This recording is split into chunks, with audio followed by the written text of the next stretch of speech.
Captain Alina Voss stood on the bridge of the Earth defense ship Horizon, watching the massive alien vessel grow larger on the main screen. It had appeared 3 days ago, dropping out of nowhere near the edge of the solar system. No warning. No request to talk first.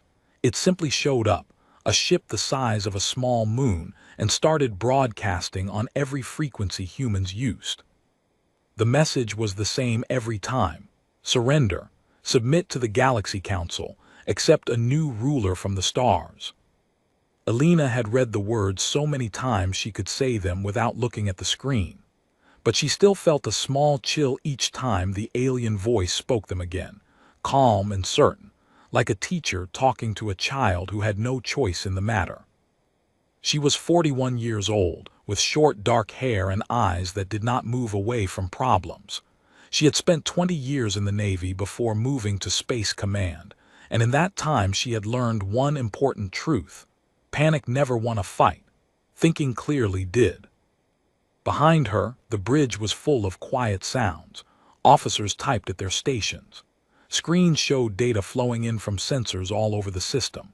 Daniel Reyes sat at the tactical station, his eyes fixed on a stream of numbers most people would find boring. Daniel was not a man who smiled much, but he was the best at noticing small details that mattered. He had been with Alina for 6 years, ever since the early days of the Joint Earth Defense Program. "They've sent another message," Daniel said, his voice level. "Same words. Surrender within 7 days or face full force." "How many times is that now?" Alina asked. 11. They like repeating themselves. They expect us to be scared into saying yes. Alina turned from the screen and looked at the wall map of the solar system. A red marker showed the alien ship's position near Jupiter. It had not moved. It did not need to move. It was simply waiting, like a large animal sure that its prey had nowhere to run. "Get me a line to the council ship," she said. "I want to answer this myself."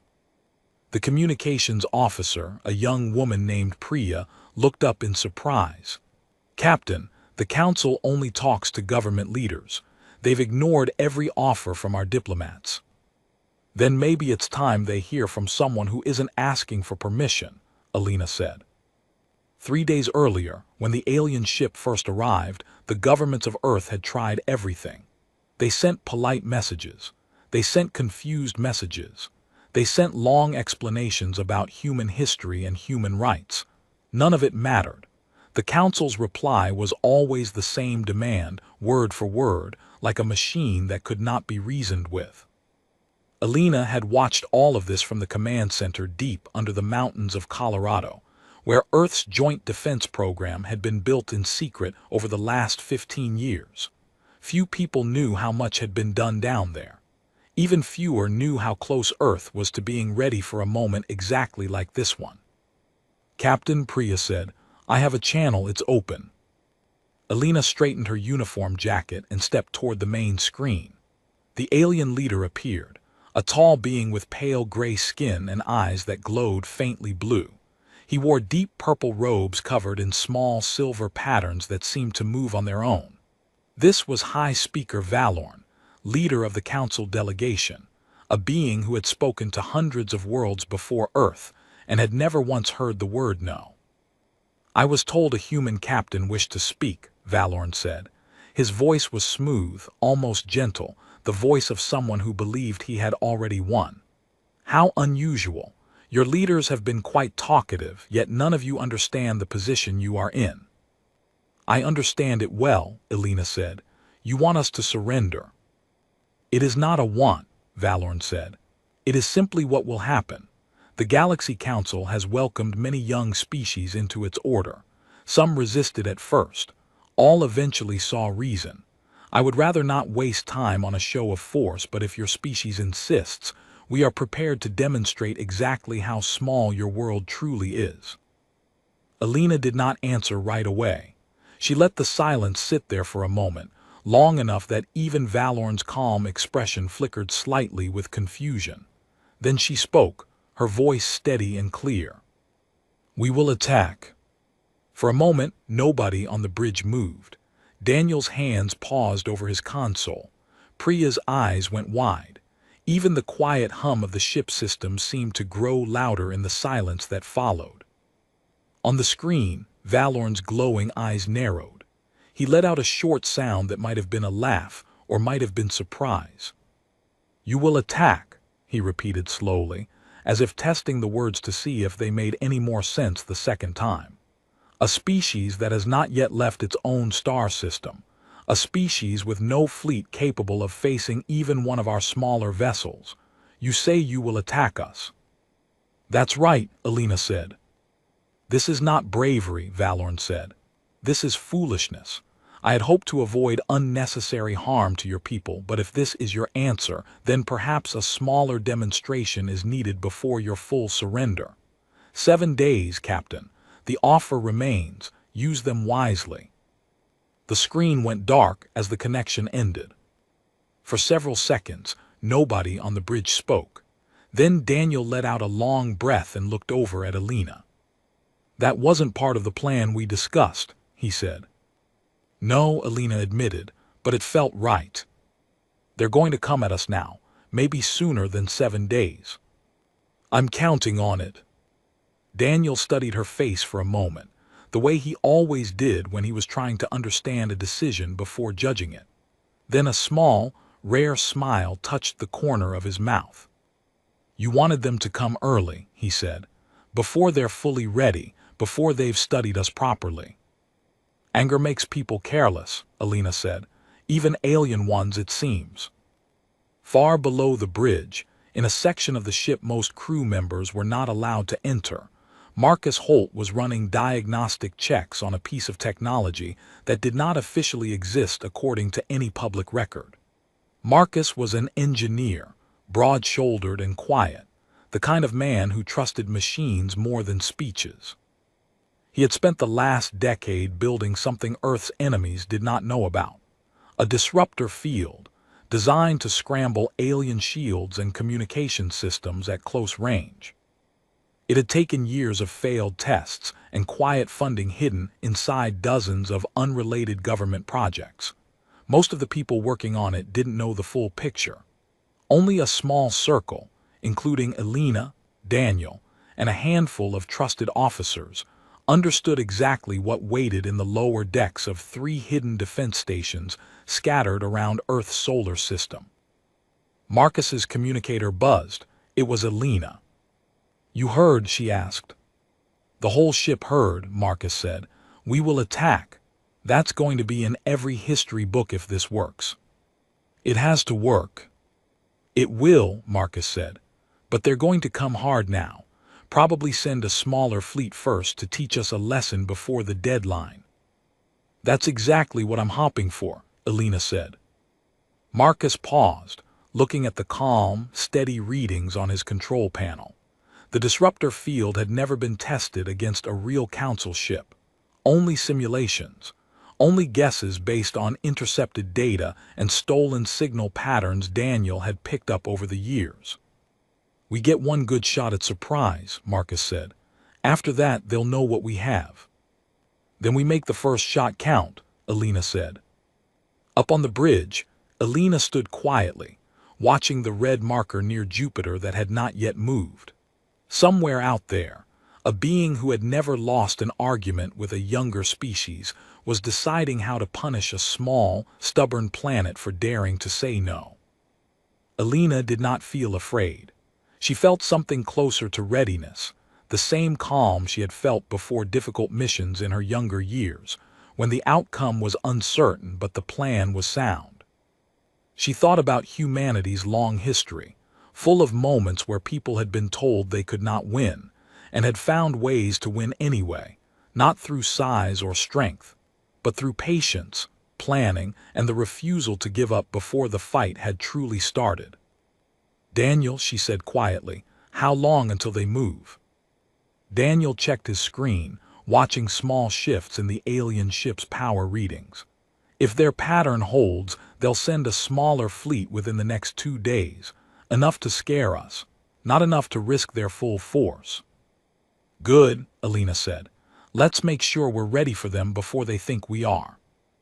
Outside the ship's window, Earth turned slowly below them, blue and green and unaware of how close it stood to either disaster or a victory nobody would have believed possible a week earlier.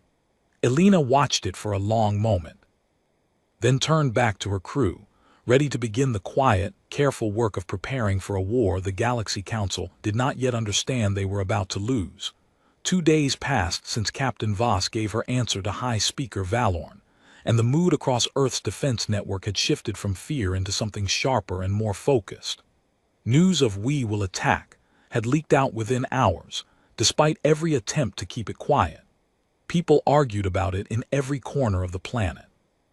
Some called Elena reckless, others called her brave, most simply waited to see what would happen next, holding their breath as the deadline crept closer.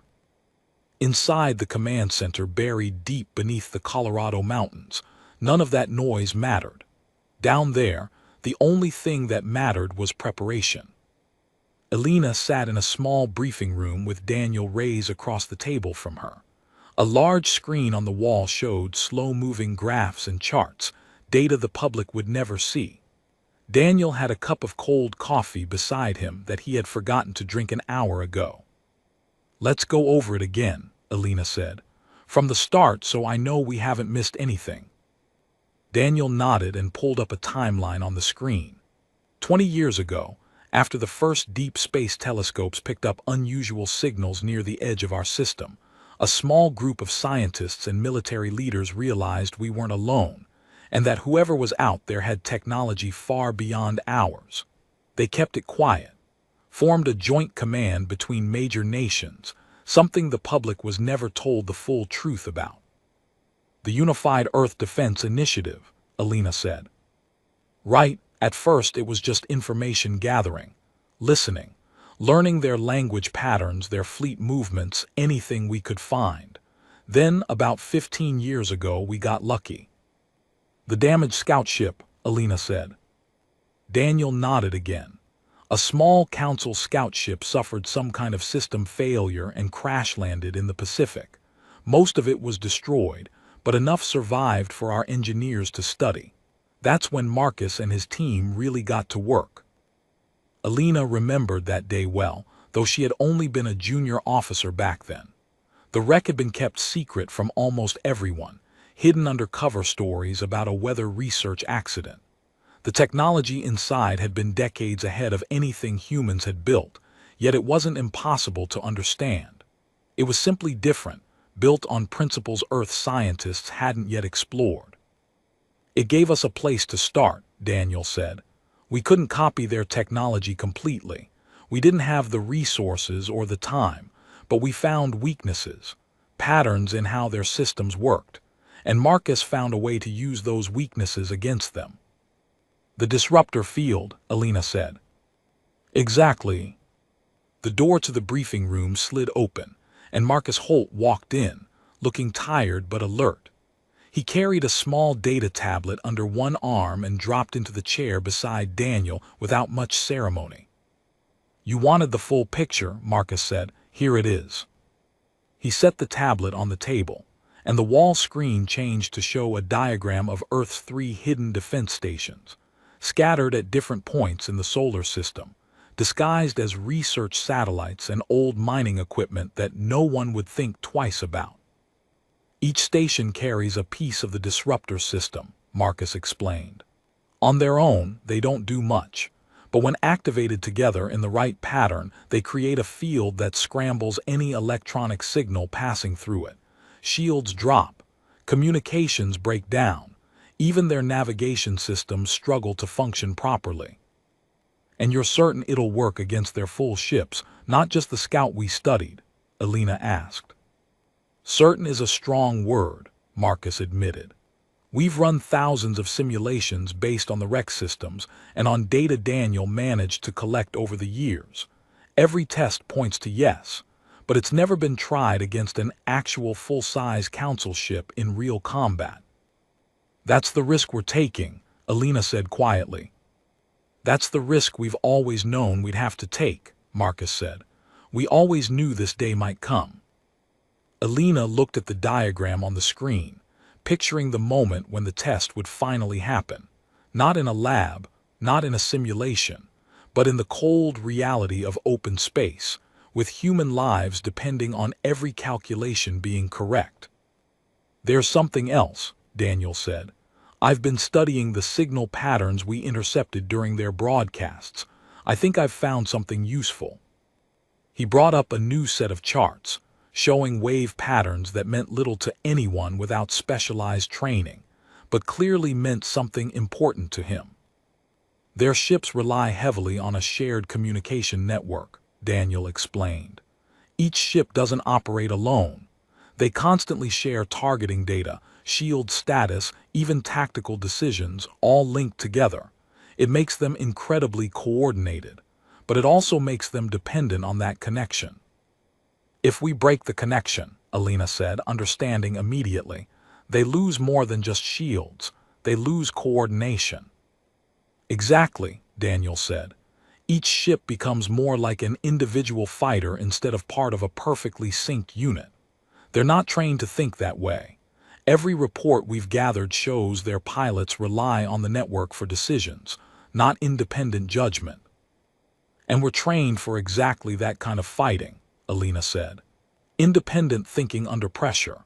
It's how every human pilot has been trained for decades, long before we even knew aliens existed." Marcus allowed himself a small, tired smile.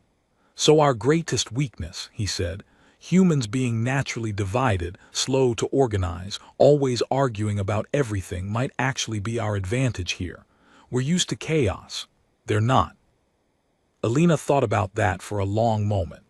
It was a strange kind of comfort, knowing that humanity's habit of disagreement and independent thought, something often seen as a flaw, might become the very thing that confused an enemy used to perfect coordination. "How soon can the stations be ready?" she asked. "They already are," Marcus said. "We finished the final calibration last night. We just need the right moment to use them. Once we activate the disruptor field, the element of surprise is gone. They'll figure out what we did eventually, and they'll adapt. We get one clean shot at this before they understand what's happening." "Then we make sure that shot lands when it matters most," Alina said. She stood and walked closer to the wall screen, looking at the planet on the smaller side panel, blue and quiet, still spinning the same way it always had before any of this began. "Valorn expects us to either surrender or throw whatever weak defense we have directly at his main ship," she said. "He's not expecting patience. He's not expecting us to wait for him to come to us." "You think he'll send a smaller fleet first?" Daniel said. It wasn't a question. He already knew her thinking well enough. "I'm certain of it," Alina said. "Beings like him don't risk their main forces on a species they see as beneath them.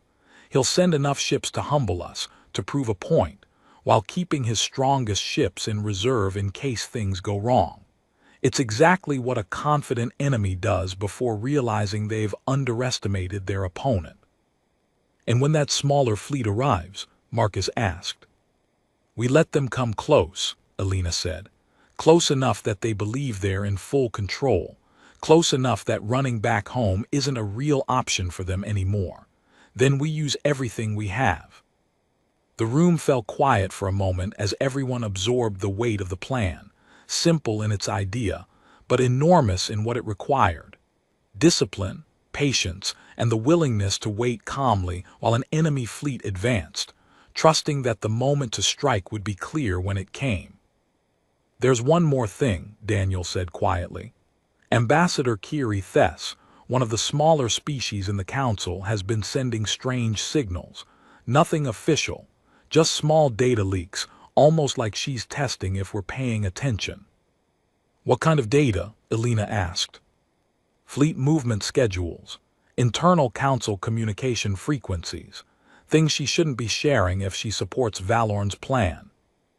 Alina considered this carefully. "Do you think she's trying to help us?" "I think," Daniel said slowly, "she might be someone who's grown tired of watching the Council bully smaller worlds into submission. Maybe she's hoping we prove something different is possible." "Keep watching those signals," Alina said. "If she's offering anything useful, I want to know." Outside, beyond the thick mountain walls protecting the command center, the people of Earth continued their lives, unaware of just how close their world stood to either disaster or an unlikely victory. Inside, three quiet, determined people sat with the full weight of that future resting on careful plans and small advantages gathered from years of patient work. Alina looked at Daniel, then at Marcus, and felt a calm certainty settle over her, the same kind of certainty she had always trusted in difficult moments throughout her life. "They'll come within the next day or two," she said. "When they do, we'll be ready. Let's finish the preparations." The two men nodded, and together they returned to their work, knowing that the true test of everything they had built in secret over so many long years was finally about to begin. The Council fleet arrived sooner than anyone expected. Sensors at the outer edge of the solar system picked up the first signs less than 30 hours after Alina's call with High Speaker Valorn. 12 ships, smaller than the massive flagship but still far larger than anything Earth had ever built, dropped out of warp near the orbit of Mars. They moved in a tight, perfect formation, gray hulls catching the distant sunlight as they began their slow advance toward Earth. In the command center, alarms stayed quiet. Alina had ordered no panic signals, no loud warnings that might cause fear among the public before it was needed.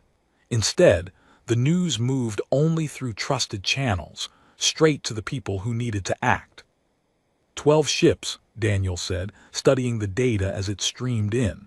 Smaller class, not their best but more than enough to crush anything we've shown them so far. "Just like we expected," Alina said. "A lesson fleet, not a true war fleet."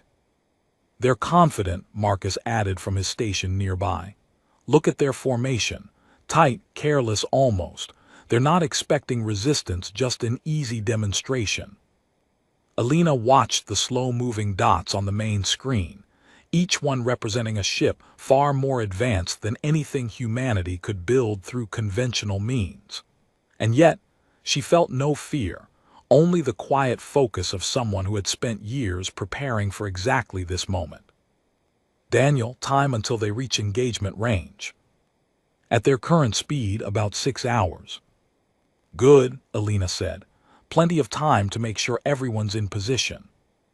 Word went out across Earth's defense network. 3 carrier groups, hidden in different positions around the solar system, began moving slowly into place, careful not to draw attention. Their ships were smaller, faster, built more for speed and precision than raw power, since Earth had never had the resources to match the Council in size. Captain Voss had spent years training her pilots for exactly this kind of fight. Independent thinkers, quick decision makers, people who didn't need constant orders to know what to do. On board the Horizon, the bridge crew worked quietly and efficiently, each person aware of the importance of the next few hours. Priya monitored communications, watching for any new Council broadcasts. Daniel tracked the enemy fleet's movement with careful attention, while Marcus stayed in contact with the 3 hidden defense stations, making final checks on the disruptor system. 6 hours passed slowly, filled with tense waiting and constant small adjustments. As the Council fleet entered the outer edge of Earth's defense range, Alina gave the order. "All ships hold position. No offensive movement unless fired upon." The order confused some of the younger officers. Holding back, letting the enemy come closer without resistance, seemed against every instinct that told them to fight back immediately. But Alina had explained her reasoning carefully during the planning stages. The longer the Council ships advanced without facing resistance, the more confident and careless they would become, and the deeper they would move into the range of Earth's hidden disruptor stations. High Speaker Valorn watched the approach from the bridge of the Council flagship, still positioned safely near Jupiter. He observed through a smaller screen as his lesson fleet advanced unopposed. "No resistance," said one of his officers, a being with thin silver markings across pale skin. "They're allowing us full approach." As expected, Valorn said, his voice carrying quiet satisfaction. Their words were brave. Their actions show the truth. A frightened, disorganized species with no real plan. Ambassador Kiri Thes stood quietly near the back of the bridge, watching the same screen with far less certainty than Valorn displayed. She had read every report about Earth's strange behavior, the secret data leaks she had been quietly sending toward Earth over the past several weeks, hoping someone there would notice and use them wisely. "They're allowing your fleet to approach without resistance," she said carefully. "Doesn't that strike you as unusual, High Speaker?" "It strikes me as exactly what a desperate species does," Valorn replied. "They hope for mercy by appearing harmless." Kiri said nothing more, though doubt continued to grow quietly within her. Back on Earth, the Council's lesson fleet continued its advance, moving steadily closer to the planet, completely unaware that with every passing minute, they were drawing deeper into a carefully designed trap. The 12 ships maintained their tight formation, confident that nothing waiting ahead could possibly challenge them. "They're entering the inner activation zone," Marcus reported, watching the positions of the enemy fleet relative to the 3 hidden stations. "Another 20 minutes and they'll be exactly where we need them." Alina nodded, watching the screen carefully. "Daniel, status on their communication network." "Still fully linked," Daniel said. "Every ship sharing data constantly. Shields, targeting, navigation, everything's connected through their central system, just like we predicted." "And our ships?" "In position, waiting for your signal." The minutes passed slowly, each one stretching longer than the last as the Council fleet moved closer to the precise center of the disruptor field's range. Alina watched the formation with careful, patient eyes, waiting for exactly the right moment. "They're fully inside the activation zone," Marcus finally said, a slight edge of excitement breaking through his usual calm tone. Alina allowed herself one slow breath before giving the order that would change everything. "Marcus, activate the disruptor field. All ships, prepare for immediate engagement." Marcus's hands moved quickly across his console, entering the final activation sequence. Far out in space, the 3 hidden stations, disguised for years as harmless mining equipment and research satellites, suddenly came alive with hidden power, sending out a precisely tuned field that spread silently across the area where the Council fleet floated in perfect, unsuspecting formation. For a brief moment, nothing visible happened. Then, across all 12 Council ships, lights flickered. Communication signals scattered into static. Shield generators struggled, flickered, and in several ships, failed completely. On the Council flagship, alarms suddenly blared. "High Speaker, we've lost contact with the lesson fleet. Their communication network has collapsed." Valorn's calm expression shattered into confusion. "That's not possible. Run a full diagnostic, now." But there was no time for diagnostics. In the chaos below, Earth's hidden fleet emerged from their positions around asteroids, behind moons, and from carefully disguised positions near old satellites. 12 Council ships, suddenly cut off from their shared network, found themselves alone for the first time in their long service, each pilot forced to make decisions without the constant guidance they had always relied upon. Confusion spread rapidly through the Council formation. Without their shared targeting system, individual ships struggled to track Earth's faster, more agile fighters who darted between them with practiced precision. Alina's pilots, trained for years in independent thinking and quick decisions, found themselves perfectly suited to fight against an enemy suddenly unable to coordinate. "Status report," Valorn demanded from the flagship, watching helplessly as static filled most incoming reports. "Multiple ships report shield failure," an officer replied, voice strained. "Several engines reporting unexplained malfunctions. We're losing contact with half the fleet." Ambassador Kiri Thes watched silently, her earlier doubts now replaced by something close to amazement. Whatever the humans had done, It clearly wasn't desperation or panic.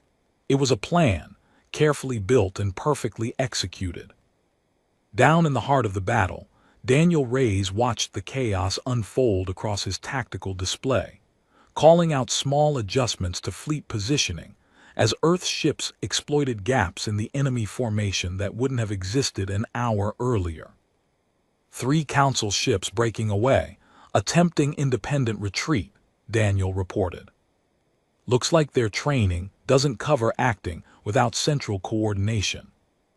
Then we make sure that confusion costs them, Alina said, watching from the horizon's bridge as her fleet moved with practiced precision through the disordered enemy formation. The battle, which the Council had expected to be a quick, humiliating lesson for a primitive species, had instead become a demonstration of something they had never encountered before. An enemy who understood patience, who valued careful planning over raw power, and who had quietly prepared for this exact moment long before the Council had ever arrived. As the fighting continued, Alina watched closely, aware that this was only the first stage of a much larger test. The lesson fleet was strong, but it was not the Council's true strength. Somewhere out there, Valorn's true forces remained untouched, watching, learning, and likely preparing a far more serious response once this humiliation became clear. But for now, in this moment, Earth's carefully built defenses were proving exactly what Alina had always believed, that intelligence, patience, and careful preparation could overcome even the largest gap in raw power. "Keep pushing," she said quietly to her crew. "Let's make sure they remember this day clearly." Battle around Earth had turned into something the Council had never imagined possible. What was supposed to be a quick demonstration of power had become a slow collapse of order among the 12 lesson fleet ships, each one now struggling alone without the shared network they had always depended on. On the bridge of the horizon, Alina watched the unfolding chaos with calm, careful eyes. The screens in front of her showed Earth's smaller, faster ships weaving between the larger Council vessels, striking at weak points before pulling away again, never staying still long enough to become an easy target. 3 more Council ships reporting engine failures, Daniel said, watching the data stream in. Their systems weren't built to function without constant guidance from the network. They're making mistakes even simple pilots wouldn't make. "Keep tracking their movements," Alina said. "I want us ready the moment they try anything coordinated again." Marcus's voice came through on the comm link from the lower decks. "Disruptor field still holding steady, but I'm seeing some early signs of their systems trying to adapt. We might only have another hour before they figure out a workaround." "Then let's make this hour count," Alina said. Out in the open battlefield, Earth's pilots moved with practiced precision, executing maneuvers they had trained for years without ever knowing exactly when, or if, they would be needed. Fighter pilot Captain Renee Acaffer led one of the smaller strike groups, guiding her squadron through a narrow gap between 2 struggling Council ships. "They're not adjusting fast enough," Renee called out over the comm. "Keep hitting their weak points. Watch for any ship trying to regroup." Her squadron broke formation briefly, splitting into pairs to strike multiple targets at once, a tactic that would have seemed reckless against a fully coordinated fleet, but worked perfectly against ships now forced to think and react alone. On the Council flagship, High Speaker Valorn watched the disaster unfold with growing disbelief. Reports continued pouring in, each one worse than the last. 4 ships completely disabled, an officer reported, voice tight with tension. 2 more reporting critical shield failures. The rest are scattered, unable to re-establish full coordination. "This is impossible," Valorn said, his earlier confidence replaced by something closer to anger. "They are a young species. They should not have technology capable of this." "Apparently," Ambassador Kiri Thess said quietly from her position near the back of the bridge, "they found a way without needing the same technology we possess." Valorn turned sharply toward her. "You suspected something like this?" I suspected they were not as helpless as you believed, Kiri said. Their silence after the warning, their lack of pleading, none of that matched a desperate species preparing only for surrender. Valorn said nothing, his attention returning to the chaos displayed on the screen before him. For the first time since arriving in Earth's system, doubt crept into his calm certainty. Back in the heart of the battle, Daniel noticed something on his tactical display that made him sit up straighter. Captain, 2 of their ships are attempting to break away entirely. Looks like a retreat. Elena studied the data for a moment. Let them go. We're not trying to destroy every ship, we're trying to prove a point. Understood, Daniel said, relaying the order to the fleet. This was an important part of Elena's plan, something she had discussed carefully with both Daniel and Marcus during the long nights of preparation. Earth wasn't fighting to wipe out the Council's forces completely. That would only invite a larger, more devastating response. Instead, the goal was to demonstrate strength and capability clearly enough that the Council would be forced to reconsider their assumptions about Earth, without escalating the conflict into something far worse. As 2 damaged Council ships pulled away from the battle, retreating slowly back toward the flagship's position, the remaining ships continued their disorganized struggle against Earth's coordinated, confident defenders.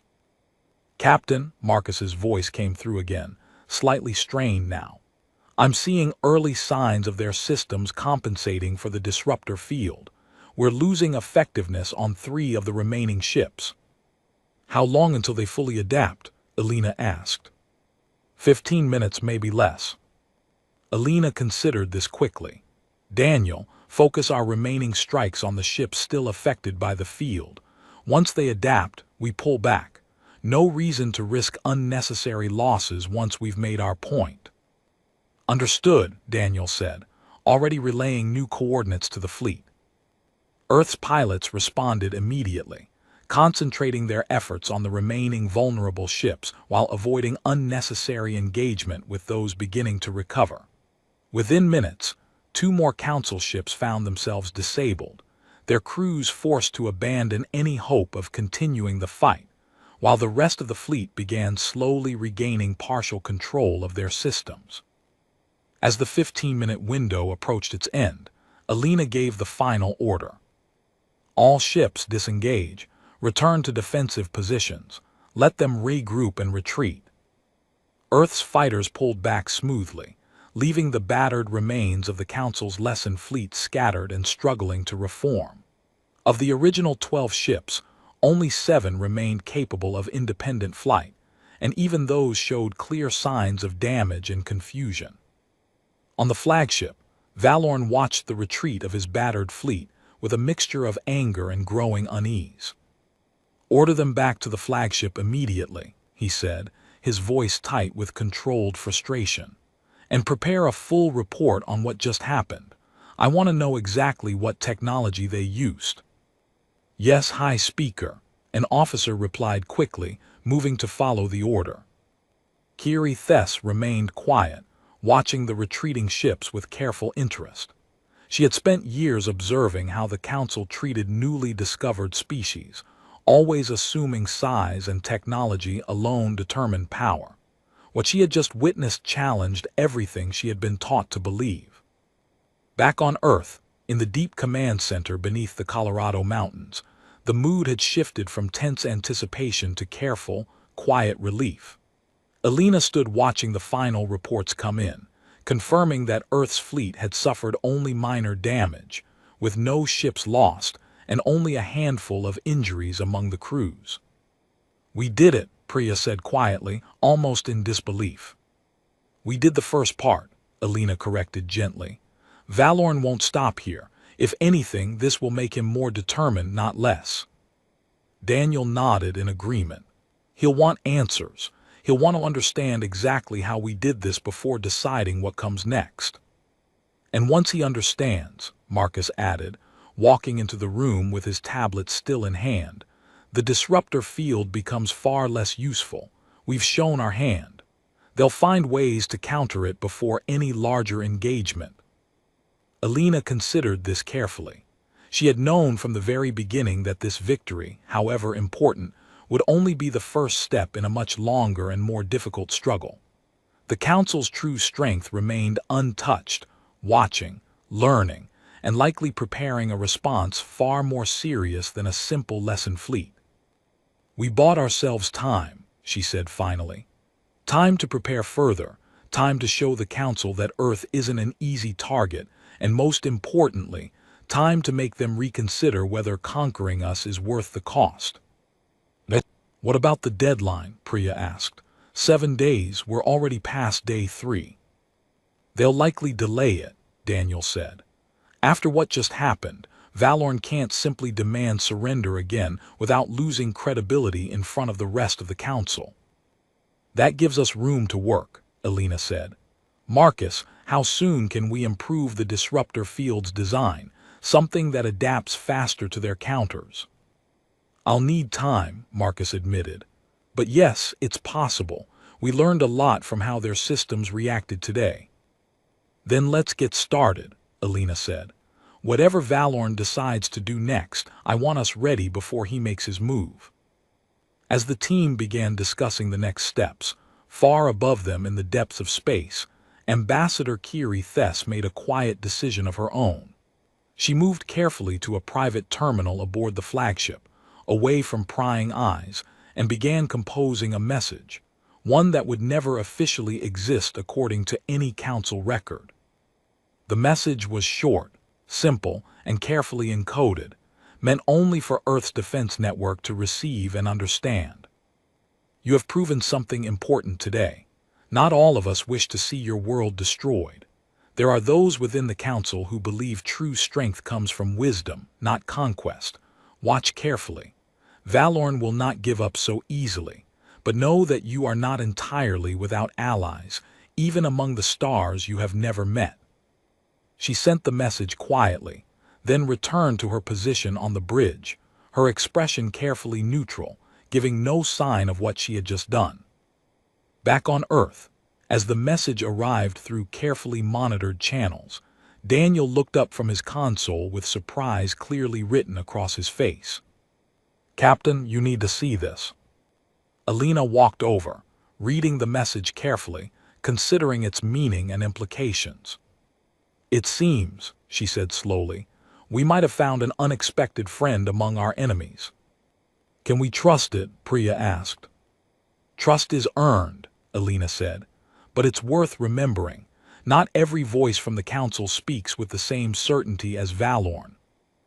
As the team continued their preparations, fully aware that the true test of Earth's strength and resolve still lay ahead, a quiet sense of cautious hope began to settle over the command center. The kind of hope that came not from naive optimism, but from the simple, growing belief that Earth's quiet patience and careful planning might yet prove strong enough to face whatever the Galaxy Council decided to send next. 3 days passed after the battle near Earth's orbit, and the entire solar system seemed to hold its breath, waiting for whatever response High Speaker Valorn would choose next.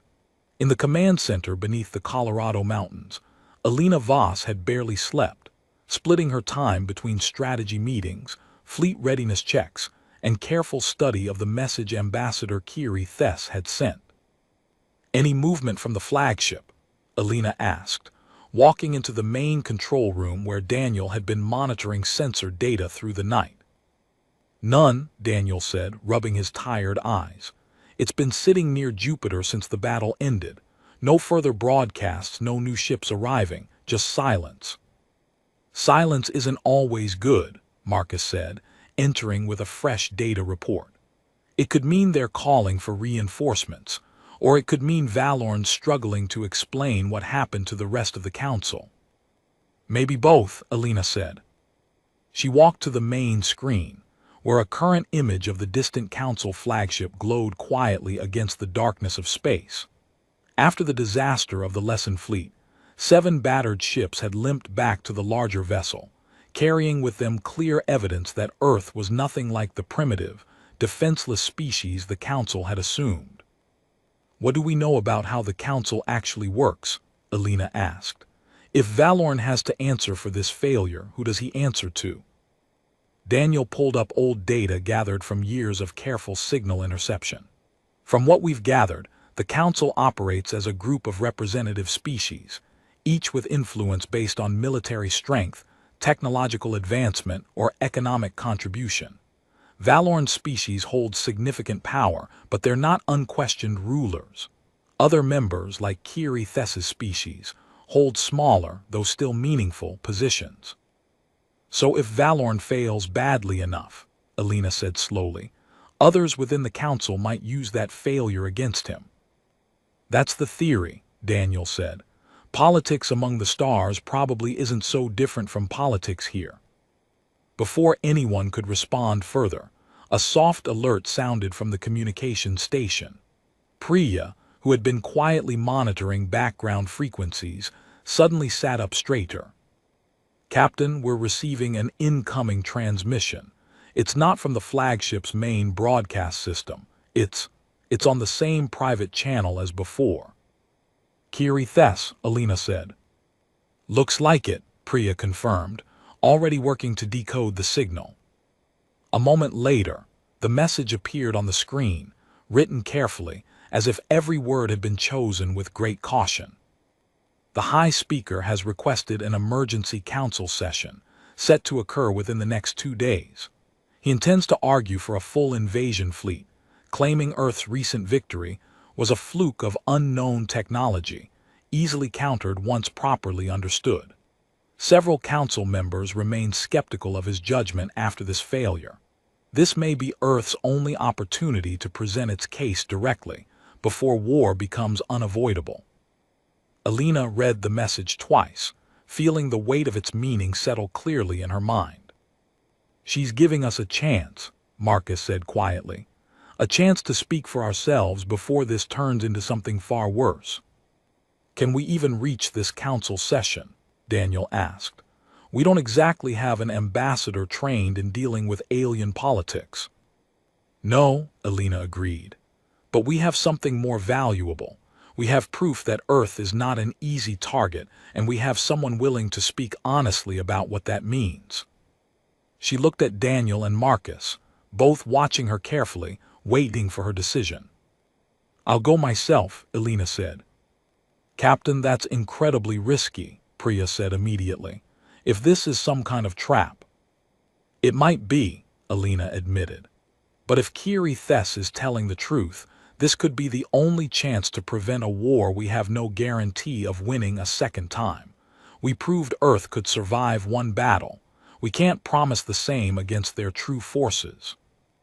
The room fell silent for a moment, as the weight of her words settled over everyone present. I'm coming with you, Daniel said firmly. If you're walking into council politics, you'll need someone who understands strategy and patterns better than diplomacy. And I'll stay here, Marcus said, making sure Earth's defenses remain ready in case this really is a trap. Alina nodded slowly, grateful for the steady support of people she had trusted through years of careful preparation. Then let's send a message back. Tell Kiri Thess that Earth accepts the opportunity to speak before the Council. 2 days later, aboard a small, specially prepared shuttle, Alina and Daniel approached the massive Council flagship, escorted carefully under terms negotiated quietly through Kiri Thess's hidden channels. The ship that had once seemed an unstoppable symbol of alien power now simply looked enormous, gray, and strangely quiet as their small craft moved toward a designated docking bay. Inside, they were led through wide, silver corridors toward a large chamber where representatives from dozens of species waited, each one studying the two humans with open curiosity. Most had never seen a human in person before. Many had only heard reports describing Earth's people as weak, disorganized, and unprepared for the wider galaxy. High Speaker Valorn stood at the center of the chamber, his expression carefully controlled, though Alina could sense tension behind his calm demeanor. Ambassador Kiri Thess stood quietly to one side, offering only the smallest, most careful nod of acknowledgement as Alina and Daniel entered. Captain Voss, Valorn said, his voice steady but lacking the earlier confidence Alina remembered from their first conversation. "You've come to argue for your species' continued independence, I assume." "I've come to speak honestly," Alina said, her voice calm and clear, carrying easily through the large chamber, "about who we are and what continued conflict would truly cost both our peoples." She paused, looking around at the gathered representatives before continuing. "3 days ago, you sent ships to teach my world a lesson. You expected an easy victory against a species you believed incapable of resistance. Instead, you found a planet willing to defend itself, not through size or overwhelming power, but through patience, careful planning, and quiet determination." Murmurs spread quietly through the chamber as translators worked to relay her words to dozens of different species. "Earth is young," Alina continued. "We have not traveled far beyond our own solar system.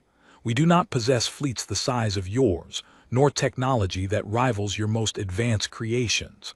But we have something just as valuable: the ability to learn quickly, adapt under pressure, and remain calm even when facing forces far larger than ourselves."